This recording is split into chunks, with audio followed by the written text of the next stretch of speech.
យោងទៅតាមក្រុមអ្នកជំនាញជាន់ខ្ពស់នៅធនាគារ JP Morgan បានលើកឡើងថាវាមានមូលហេតុសមស្របមួយចំនួនដែលអាចលើកឡើងប្រឆាំងទៅនឹងការបន្តកើនឡើងនៃតម្លៃមាសក៏ប៉ុន្តែអំណះអំណាងទាំងនោះនៅមិនទាន់មានភាពត្រឹមត្រូវនៅឡើយលោកស្រី Kriti Gupta នាយកប្រតិបត្តិផ្នែកឯកជននៃធនាគារ JP Morgan និងលោក Justin Beeman អ្នកយុទ្ធសាស្ត្រវិនិយោគសកលបានសរសេរថាមាសបានហក់ឡើងយ៉ាងខ្លាំងក្នុងរយៈពេល5ឆ្នាំចុងក្រោយនេះដោយបានកើនឡើងខ្ពស់ជាង 170% មានហេតុផលជាច្រើនក៏ប៉ុន្តែកត្តាជំរុញដ៏ធំបំផុតអាចជាយុគសម័យថ្មីនៃភាពមិនច្បាស់លាស់ខាងភូមិសាស្ត្រនយោបាយ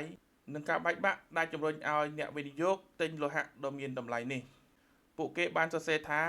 ឥឡូវនេះបូករួមទាំងការព្រួយបារម្ភអំពីការធ្លាក់ចុះនៃតម្លៃរូបិយប័ណ្ណការរីកចម្រើនសេដ្ឋកិច្ចអតិផរណានិងហិរញ្ញវត្ថុសារពើពន្ធដែលមិនមានការទទួលខុសត្រូវមិនទាន់ត្រូវបានឆ្លុះបញ្ចាំងពេញលេញនៅក្នុងទ្រព្យសម្បត្តិរដ្ឋវាមិនមែនជារឿងចម្លែកទេដែលលោហៈដ៏មានតម្លៃមួយនេះបានក្លាយទៅជាទ្រព្យសម្បត្តិដ៏ពេញនិយមសម្រាប់អ្នកវិនិយោគនៅក្នុងកំឡុងពេលមានវិបត្តិមាសទទួលបានផលចំណេញជាមធ្យម 1.8% និងមានកម្រិតមធ្យមដែលគេហៅថា median 3% នៅក្នុងកំឡុងពេលមានវិបត្តិភូមិសាស្ត្រនយោបាយធំៗដែលវាមានប្រសិទ្ធភាពជាងប្រភេទទ្រព្យសម្បត្តិផ្សេងទៀត